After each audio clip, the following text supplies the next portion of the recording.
Meus prezados telespectadores, minhas prezadas telespectadoras, boa noite. Ele é formado em Engenharia Civil e pós-graduado em Gestão Ambiental pela Universidade Estadual de Maringá e tem uma destacada trajetória de participações em diversas entidades de classe do Estado. Meu convidado deste sábado no Jogo Aberto é André Gonçalves, diretor-presidente da Estrada de Ferro Paraná Oeste, a ferrovia de propriedade do Estado, que liga Cascavel a Guarapuava, que todos nós conhecemos por Ferroeste. Boa noite, André. Boa noite. Seja bem-vindo, obrigado por atender o meu convite. Fazia tempo que a gente não conversava aqui sobre a ferrovia, né? Sim, é um prazer estar aqui, Caio, à disposição aí para a gente bater um papo sobre a Ferroeste. Exatamente, nesse momento que está sendo extremamente importante, né, na história, né, da empresa, e vamos nos estender e nos aprofundar nesse assunto. Mas vamos, antes de mais nada, André, relembrar um pouco da história da ferrovia, né, que foi sonhada por décadas, desde muito antes do início, até da colonização aqui do oeste do Paraná. Existiam estudos, né, estratégicos até, acho que desde o governo imperial já se pensava em ferrovia, numa época em que ferrovia realmente era mais fácil fazer do que estrada, né? Agora, um fato que pouca gente sabe é que ela foi criada em 1988 como uma empresa privada. Como é que foi isso? A Ferroeste ela iniciou a partir de uma demanda dos empresários da região Oeste do Paraná, especialmente ligados à associação comercial, que já tinham ali um histórico de produção agrícola muito forte, né? Ali começou com o próprio commodity de grãos, né? Especialmente soja, trigo e milho. E aí ela foi criada por iniciativa do governo do estado, como uma sociedade anônima, então ela tem acionistas... Mas no início era uma empresa privada, né? Na verdade, ela é sociedade de economia mista. Então Depois ela foi transformada numa sociedade de economia mista, né? Na verdade, ela foi criada como sociedade de economia mista, depois foi subconcedida. Aí um privado assumiu. Então, no período de 1988 a 96, foi o período de construção.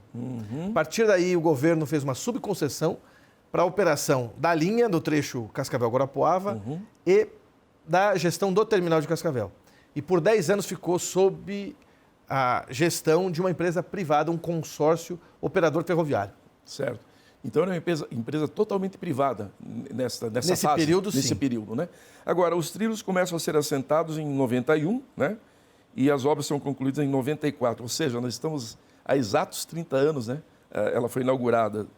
Eu acho que foi isso mesmo. Você falou em 96, mas acho que foi em 96 94. quando começou a subconcessão. Exatamente. Agora, custou 360 milhões de dólares, vamos lembrar isso hoje. Em dinheiro de hoje seria mais de 2 bilhões de reais. Agora, também é importante lembrar que foi um batalhão de engenharia do Exército, né, Sim. André, que construiu a ferrovia, né? Sim, tem, se não me engano, 2 ou 3 batalhões destacados no Brasil. Pouca gente sabe que o Exército tem uma expertise nessa área. Especializados em ferrovia. Ferrovia e estradas, né? E eles contribuíram para a construção aqui.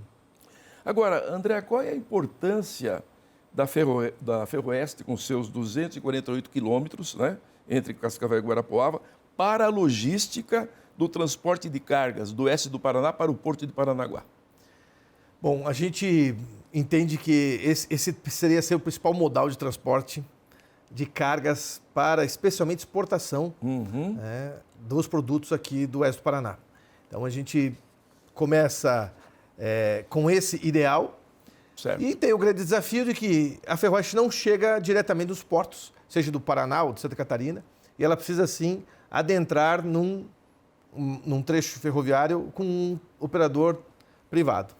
Agora, ela quando foi idealizada, André, ela foi idealizada para ser exatamente ligar Cascavel a Guarapuava. E dali para frente, por que não se pensou lá naquela época nesse gargalo que você está citando agora? Porque a ferrovia depois ela segue até Guarapuava, até Ponta Grossa, já não é mais Ferroeste a partir daí, né? E de Ponta Grossa até o Porto, então é um operador privado, outro operador, no caso, privado, que é a Rumo, né? E isso ficou sem uma solução. A gente enfrenta esse desafio estruturante da Ferroeste, porque ela acaba sendo um ramal da Malha Sul, e certo. Não uma ferrovia, né, uma ferrovia própria que possa ter sua autonomia, especialmente para trazer os resultados que a gente sempre sonhou para a Ferroeste. Então, nós estamos aí há 30 anos e nós não resolvemos esse que a gente tem chamado muito, que é o gargalo. A Serra da Esperança, que você citou aqui, que é o trecho entre Guarapuava e Ponta Grossa, é hoje o principal gargalo da Ferroeste. É um trecho que se corrigido, melhorado, aperfeiçoado. E aí, respondendo também a tua pergunta, existem vários projetos, vários, não são um, são várias alternativas de traçado para se resolver exatamente esse gargalo. A gente poderia estar fazendo 3 a 4 vezes o que a gente faz em volume anual atualmente. Quando se fala desse gargalo, ela é ali que ela se torna uma ferrovia mais lenta nesse trecho. Sim. O que torna a ferrovia mais lenta? Seus raios de curva. Então, raios muito fechados e a sua inclinação. Tem que ser aí, em média, menos de 1% de inclinação. São inclinações maiores que isso. Isso faz com que o trem tenha que quebrar a composição, que é dividir o número de vagões e andar numa velocidade muito mais lenta. E como a gente está falando de logística, a gente precisa de velocidade. Quanto tempo hoje demora um trem que sai de Cascavel até chegar ao porto, considerando então o interesse do transportador, né, de quem está levando sua carga para ser exportada? 8 dias, é isso? Isso. Quando a gente assumiu no governo Ratinho Júnior em 2019, essa média de tempo era de 12 a 14 dias. Hoje a gente faz... Isso é um absurdo, vamos lá, eu não sei, eu não tenho a menor ideia se isso é muito ou não, né? É bastante, porque nós estamos falando aqui de menos de 700 quilômetros. Sim. E hoje uma ferrovia moderna na Europa e Estados Unidos faria em quanto tempo? Não, aí uma velocidade média aí chega a 50, 60 km por hora. Nós estamos fazendo uma velocidade média de 30, no trecho do gargalo o trem chega a andar 10 km por hora. E aí a gente conseguiu, 2019 para cá, evoluindo alguns processos, que não é só o transit time, o tempo do trânsito, do trânsito do trem, mas outros fatores. Claro. E hoje a gente consegue fazer entre 7 e 8 dias. Mas existem cargas frigorificadas que elas não podem esperar todo esse tempo. Então elas acabam indo de caminhão. Ou seja, então, pois é, aí que é o concorrente, né, direto aí, né, e de maior custo, né, evidentemente, em uma operação ferroviária. Ou seja, para a gente resumir, a Ferroeste só seria viável, enfim, cumpriria totalmente sua missão se ela tivesse, começando aqui em Cascavel, suponhamos, né, sem falar na outro sonho que seria ligar Cascavel até o Mato Grosso do Sul para trazer a carga de lá. Se ela tivesse um ramal, né, um tramo próprio, saindo daqui, indo até o porto sem depender de terceiros, com total autonomia. Né? Como ela depende agora de outro operador, ela fica sujeita a chuvas e trovoadas aí, né? Esse é o fator bastante importante, mas o outro fator é que o trecho do gargalo é um trecho que foi construído há muitos anos. E ele vem, Caio, ainda da histórica Rede Ferroviária Federal S.A., a famosa Refesa. E dali houve uma decisão do governo federal em privatizar toda a malha ferroviária brasileira, e aí foi passando de um operador para o outro. Ou seja, a Malha Sul, que muito se fala dentro desse processo que nós vamos falar a respeito agora do futuro da Ferroeste, ela está nas mãos de um operador privado, é isso? Sim. Toda a Malha Sul. Isso corresponde ao que? São Paulo, Paraná, Santa Catarina e Rio Grande do Sul. É isso? Pedacinho de São Paulo, mas Paraná, exceto o oeste do Paraná, todo o estado de Santa Catarina e todo o estado de São Paulo. Exceto o oeste do Paraná, é a Ferroeste. É a Ferroeste. Que está aí. Ela também representa um obstáculo para a Malha Sul, para esse operador que tem essa concessão nesses 3 estados.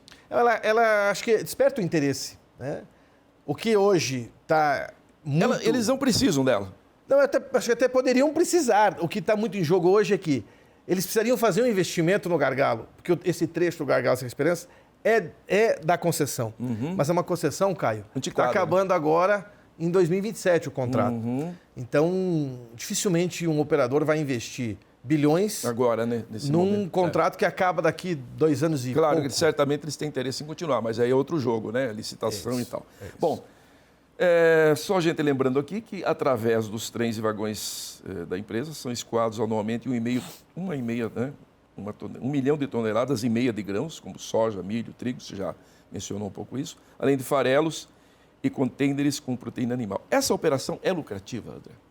A operação da Ferroeste como um todo? Não. A operação específica do trem, não. Porque faz um trecho muito curto, apesar de fazer um volume até significativo, mas a operação ferroviária ela é uma operação muito cara. Então, o que a gente compensa nessa nossa receita? Aquilo que a gente tem também do nosso terminal, que são as empresas que têm um contrato de concessão de uso, por longo prazo e que acabam explorando a atividade ali de armazenamento e transbordo, né? Ou seja, então essa operação não é lucrativa. Do jeito que ela está, ela realmente não compensa. Não. A parte ferroviária. Não. O que tem assim, falando um pouco sobre a questão financeira da empresa, eu acho que desmitificar alguns pontos aqui, Caio. Muitas notícias, né, a respeito dos prejuízos que ela estaria gerando. Perfeito. Né? Você mesmo tem lá um artigo que fala sobre, a gente acho que vai entrar nesse tema, da desestatização, da PL 512. O que acontece? Quando se encaminha esse processo para a Assembleia, traz-se um histórico. Nesse histórico, coloca-se que a Ferroeste tem acumulado, né, um prejuízo de aproximadamente 160 milhões de reais. Uhum. Mas o que é isso? Isso é desde a sua criação. E aí a gente teria que separar. Aproximadamente 60 milhões é um prejuízo financeiro mesmo, ou seja, uma despesa maior que a sua receita. Uhum.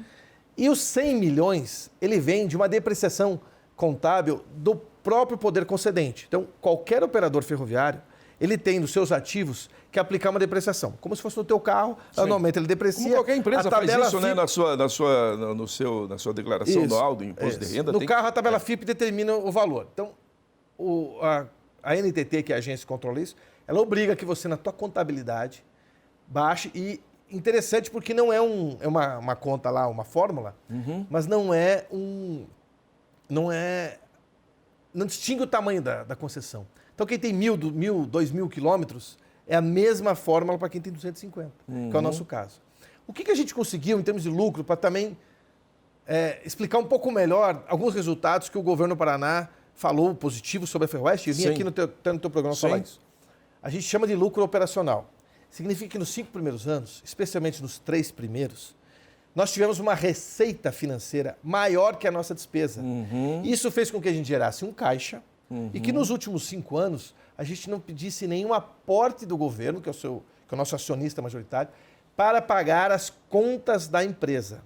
Óbvio, isso é fruto de um planejamento e uma gestão. Nesses últimos 5 anos, o Estado não aportou nenhum centavo para pagar a despesa, ou seja, vocês se pagaram. Nós os pagamos através de um planejamento, um processo de gestão. Agora, falar em lucro não, porque você disse que tem essa questão de depreciação, o lucro você vai calcular sobre o investimento feito, né? Isso realmente fica longe, né? Quando você coloca uma planilha contábil, né, a contabilidade vai trazer a depreciação. Claro. E aí ela vai ser sempre negativa. Então, por isso que tem esse número, que é um número grande, né, de 160 milhões. Mas é preciso colocar os pingos nos is, né? Separar um pouquinho.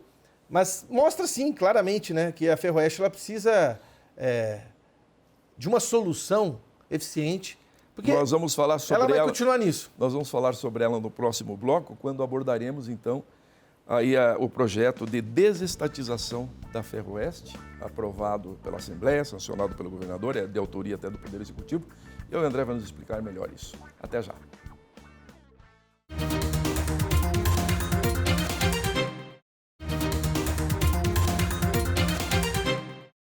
Você está assistindo o Jogo Aberto nesta noite de sábado, em que recebo aqui nos estúdios da TV Tarobá o engenheiro André Gonçalves, diretor-presidente da Estrada de Ferro Paraná Oeste, a nossa Ferroeste. André, a Assembleia Legislativa aprovou o projeto de autoria do Executivo Estadual, já sancionado pelo governador, para a desestatização da Ferroeste, ou seja, a privatização da empresa. Um dos argumentos do governo, né, lá na justificativa do projeto para transferir a companhia à iniciativa privada foi o prejuízo registrado. Lá aparecia, né, nas primeiras divulgações, como tendo acontecido em 2023, de quase 200 milhões de reais. Você já explicou no bloco anterior que isso, na verdade, é um prejuízo contábil acumulado desde o início da história, lá em 1988, aliás, desde 1991. Quando conseguiu o contrato de concessão. Quando o governo também passou a operar. Bom, outro motivo é a dependência da Ferroeste de outros operadores, como já falamos também aqui, né, para chegar ao litoral, sendo obrigado a utilizar a malha da Rumo, né, que tem a concessão da Malha Sul, que são as ferrovias aqui na região sul, né? Um pedaço de São Paulo, Paraná, Santa Catarina e Rio Grande do Sul.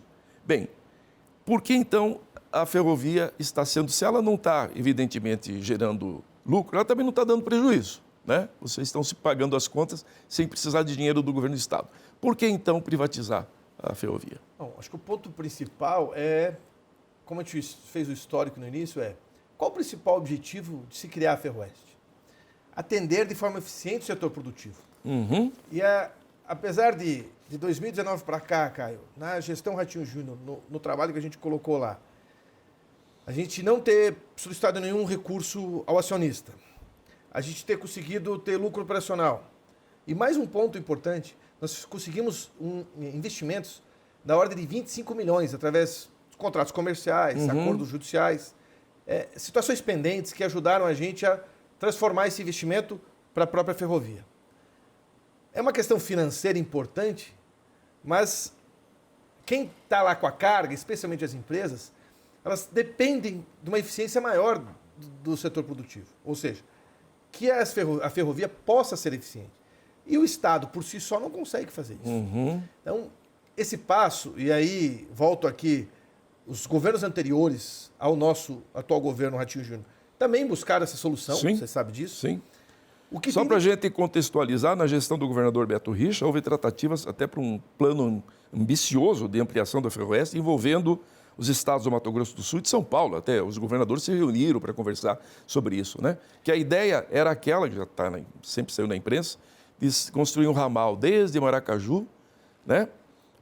Lá do Mato Grosso do Sul, vindo até Cascavel, Guarapuava, Guarapuava teria um ramo, um tramo, como se chama, né? Ali pela mata, não é pela Serra da Boa Esperança, né? Seria um outro trajeto até o litoral, né? E aí você pensou em ramais para o Paraguai, ramais para Chapecó, um sonho enorme, né? Calcula-se 30 bilhões de reais. Isso foi pensado lá atrás, vocês também no início do governo também tratavam disso, né? E qual é a realidade diferente desse momento, desse projeto de privatização? É importante lembrar, a gente trabalha com um planejamento estratégico muito claro. Uhum. Então, se a gente pegar lá o planejamento estratégico do então candidato Ratinho Júnior em 2018, e isso muito construído com o próprio setor produtivo, já havia ali uma intenção clara de se desestatizar a companhia e, obviamente, buscar investimento privado para ampliar a sua capacidade de transporte. Foi feito sim, como você citou, né? É o chamado estudo da Nova Ferroeste. O nome era esse, né? Nova Ferroeste. O que ele é? É um grande estudo que amplia os seus ramais, tanto para o Mato Grosso do Sul, Foz do Iguaçu, Chapecó, buscando, sim, a captação dessas cargas nesses pontos, mas, obviamente, sem deixar de enfrentar as realidades. E a nossa realidade hoje qual é? E sempre lembrando que isso não seria uma obra do Estado, né? Muito menos do Estado, nem também do governo federal. Isso é iniciativa privada, não há outro dinheiro para fazer isso, né? Investidor privado. E aí, o que tem hoje de diferente que a gente não tinha lá atrás? Que a gente chama, né, janela de oportunidade. É que a concessão da Malha Sul também está encerrando. Enquanto a da Ferroeste nós temos mais de 60 e poucos anos, a da Malha Sul encerra em aproximadamente fevereiro de 2027. Por isso, o governo do Estado entende que precisamos dar os nossos passos. A PL 512/2024, ela nada mais é, Caio, que uma autorização para os estudos de venda da empresa. E, obviamente, um estudo que ainda não começou, está se fazendo o processo de contratação da consultoria. Esse estudo deve levar de 12 a 18 meses, mas ele vai culminar justamente com o que o governo federal está estudando. Ele tem um estudo já para toda a Malha Sul para o ano que vem. E também por uma definição se o operador atual da Malha Sul ele vai renovar ou se o governo federal vai fazer uma nova licitação. Porque a gente não pode esquecer uma coisa. Poder concedente é o governo federal. Então, é ele que vai decidir. Foi o governo federal que concedeu para o Estado a Ferroeste por 100 anos, é isso? Ele concedeu diretamente para a Ferroeste. Não foi nem para o Estado. O contrato é entre Ferroeste S.A. e governo federal. Então, isso é um por 100 anos, né? Na verdade, 90 anos, renovável por mais 90. O renovável, nos contratos de concessão, eles não são obrigatórios, nem também são automáticos. Sim. Eles precisam ter uma anuência do poder concedente. Por isso que a gente está numa conversa com o governo federal também, para quê? O que for bom para a Malha Sul, e se a Malha Sul tiver uma boa solução, nós temos chance de ter uma boa solução. Ou seja, a ideia do governo do Estado, então, é começar todos esses estudos de consultoria, de viabilização dessa venda, né, dessa privatização, de modo que isso tudo conduza dentro de uma data, dessa data, digamos assim, combinada, né? Uma data-chave. Assim, data-chave, que seria a renovação ou não, a licitação de toda a Malha Sul. Ou seja, essas coisas têm que caminhar juntas. Isto. Lembrando, tudo que nós fizemos... Para que a Ferroeste seja encaixada dentro desse grande programa ferroviário do Sul. Aí ela vai ter valor. Você conseguiu matar a charada. Compilar bem o que a gente tem como objetivo. Então, veja, lembrando bem, Caio, é importante destacar isso. Você falou de alternativas de traçado. Nós, Ferroeste, Governo do Estado, a gente tem estudos, não só os que a gente fez de 2019 para cá, mas estudos anteriores a isso. Tudo isso vai ser observado agora, né, nesse pacote da consultoria, mas assim, não dá para pensar a Ferroeste por si só. Sim. Ela também precisa pensar o que o governo federal tem de intenção para a Malha Sul. Vamos lá, olhar Rio Grande do Sul. O Rio Grande do Sul, nós tivemos uma situação das enchentes em que praticamente 50 pontos de bloqueio de ferrovia. Calcula-se hoje que para se levantar o que foi destruído de ferrovia, vão mais de 3 bilhões de reais. E aí começa a se pensar até, que eu acho uma alternativa interessante. Quer dizer, o futuro operador vai ter que encarar isso. Então, mas uma visão que talvez possa ser mais interessante, eu entendo que o Rio Grande do Sul, o setor produtivo e o governo do Estado já estão pensando, um redesenho do Rio Grande do Sul. E aí isso tudo, Caio, pode vir nesse grande pacote. Sim. Que a gente precisa dos chamados stakeholders, né, os envolvidos. Governo federal, o atual operador da Malha Sul, o setor produtivo muito forte atuando. Como o setor produtivo está encarando a privatização? Qual é a temperatura que você tem aí dos empresários, dos exportadores, dos produtores rurais, que são os grandes interessados em ter um transporte eficiente de suas cargas para o porto, especialmente cargas de exportação, né? Eu vejo que o governo tem buscado, especialmente a Ferroeste S.A., um diálogo muito forte com o setor produtivo. A gente sempre manteve esse diálogo. Sim. Eu sou do setor produtivo, então eu tenho essa proximidade com todos, sou acessível sempre que posso. A gente já esteve conversas com FIEP, por exemplo, com o G7, FAEP, OCEPAR, diversas entidades importantes. Podemos passar um pouco o que seria aqui, Caio, o nosso passo a passo. Então, a PL da desestatização, mesmo vindo lá sobre o chamado regime de urgência, e aí é o regime de urgência mais porque é para dar uma prioridade. Claro. Porque não dá para ficar lá esperando a sequência das pautas, né, da Assembleia. A gente precisa começar logo esses estudos. Mas, sim, esse é um passo inicial para que o próximo passo ainda venham com os estudos, e esses estudos eles vão estar muito próximos do usuário. Quem transporta, quem paga esse frete. Vão ouvir as dores do usuário. Então, as empresas, ali está previsto audiências públicas, né? Tem um pacote de emendas nessa PL que traz muito isso. Tem salvaguardas também, né, que foram criadas ali, que eu vi. Por exemplo, não pode, a sede tem que continuar aqui no Paraná. Algumas coisas assim foram colocadas. A sede tem que continuar no Paraná. Sim. Tem que haver a obrigatoriedade do transporte no trecho Guarapuava-Cascavel. Tem que ser mantido. Tem que ser mantido. A gente pode achar isso um absurdo porque somos daqui, mas depende. Se vem uma nova licitação, um novo operador, e ele não quer investir para esse lado, sim, Caio, ele pode sim ter essa vontade, desativar. Como o concessionário pode desativar ramais sem problema, então a gente coloca essa condição. Coloca uma condição importante, especialmente para Cascavel. Nós temos um terminal de 1,7 milhão de metros quadrados. As empresas aqui, os contratos precisam ser garantidos, eles têm esses contratos garantidos, mas que tenham prioridade em qualquer ação que for em relação ao terminal. Acho que isso é fundamental. E que todos os estudos passem por reuniões e audiências públicas. Isso são emendas que foram sugeridas pelo próprio setor produtivo, sim, por diversos deputados ligados lá, especialmente à Comissão de Obras, e que estão contempladas, ao meu ver, né, de forma integral pelo governo do Estado, e o governador sancionou isso sem nenhuma restrição. André, estamos nos aproximando já do final do programa. Havia também alguns comentários a respeito de dificuldades, obstáculos que poderiam, enfim, criar muitos problemas no avanço aí da construção de um ramal de Guarapuava lá para o litoral, né, um novo traçado, passando ali pela Mata Atlântica, né, Serra do Mar. Serra do Mar. Ali, em função de terras indígenas, áreas de preservação arqueológica, de interesse arqueológico, como cavernas e grutas, etc. e tal. E a própria floresta, né? Isso vem caminhando para ser resolvido, porque vocês vão deixar isso tudo pronto também, né? Veja, o projeto de ampliação da Ferroeste é um projeto de Estado, não é um projeto de governo que Sim. a gente consiga resolver tudo dentro do prazo que a gente tem aqui. Sim. A questão ambiental, especificamente, o andamento do licenciamento ambiental junto ao IBAMA, Sim. ainda tem algumas etapas a serem cumpridas, mas ainda é um prazo, um trabalho que a gente tem que ter paciência, Sim. bastante dedicação, um certo investimento, porque os estudos são rigorosos, mas ele está caminhando, Caio. Ele está caminhando, não a passos largos, mas está caminhando como deve ser. Que essa é uma sinalização importante para o investidor externo, né? Que só vai realmente se interessar quando tiver resolvido esse problema ambiental, né? Ele é fundamental para que o investidor possa realmente olhar o negócio. Certo. Segurança jurídica.